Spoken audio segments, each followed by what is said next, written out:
পশ্চিমবঙ্গে বিচারকরাই সুরক্ষিত নন, জঙ্গল রাজ চলছে।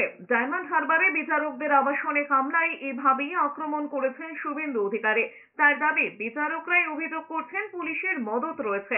রাজ্যের বিরোধী দলনেতা বলেছেন, বিচারকদের আবাসনে হামলায় যদি পুলিশের মদত থাকে, পুলিশের তদন্তে কোনো লাভ নেই। এই ঘটনায় সিবিআই তদন্তের দাবি তুলেছেন শুভেন্দু অধিকারী। তিনি বলেছেন, এই ব্যাপারে তিনি আদালতে দ্বারস্থ হবেন। তিনি আরো বলেছেন, এই রাজ্যে শুধু নিম্ন আদালতের বিচারকরাই সুরক্ষিত নন এমনটা নয়, হাইকোর্টের একাধিক বিচারপতিও একই সমস্যার সম্মুখীন হয়েছেন। বিচারপতি অমৃতা সিনহা থেকে রাজশেখর মান্থা বিভিন্ন সময়ে এই সমস্যার মুখে পড়তে হয়েছে তাদের।